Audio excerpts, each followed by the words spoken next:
lion lion แปลว่าสิงโตเนาะ tiger tiger แปลว่าเสือ elephant elephant แปลว่าสร้าง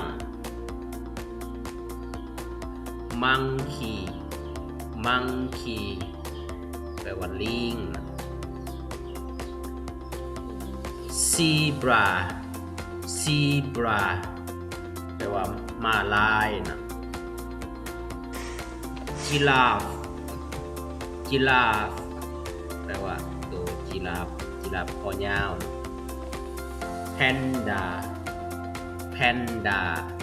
แปลว่าแพนด้า kangaroo kangaroo แปลว่าตัวแกงกะรูเนาะอยู่ออสเตรเลีย deer deer แปลว่ากวาง bear bear แปลว่าหมีเนาะ fox fox แปลว่า หมาจอก rabbit rabbit กระต่ายกระต่าย horse horse แปลว่าม้าเนาะม้า cow cow แปลว่างัว buffalo buffalo ควายเนาะตัวควายเนาะ goat goat ตัวแบะเนาะหรือว่าแบะ dog dog หมาเนาะส่วนลูกหมานี่ปั๊ปปี้เนาะนี่แต่ว่าหมาว่ารวมเนาะ pig pig แปลว่าหมูเนาะนี่หมู duck duck เป็ดเนาะนี่ตัวเป็ด goods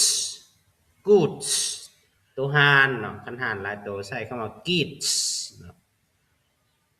chicken chicken แปลว่าไก่เนาะ crocodile crocodile แปลว่าแค่เนาะ bird bird นก snake snake แปลว่างู fish fish ปลา squirrel squirrel ตัวกระรอกเนาะตัวกระรอก hippopotamus hippopotamus ตัวฮิปโปเนาะนี่เนาะ camel camel ตัวอูฐเนาะมีอยู่ทะเลทรายเนาะ crab crab แปลว่ากระปูเนาะอันนี้ตัวกระปูต่อไป flock flock ตัวกบกบเขียดเนาะนี่นะใส่คำนี้เลยเนาะ cat cat แมว turtle turtle เต่า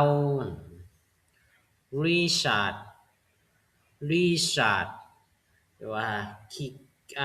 กระป๋อมเนาะหรือว่าขี้เกียจก็ได้อันนี้คือสื่อสัตว์เป็นภาษาอังกฤษเนาะสำหรับอันนี้ก็จบ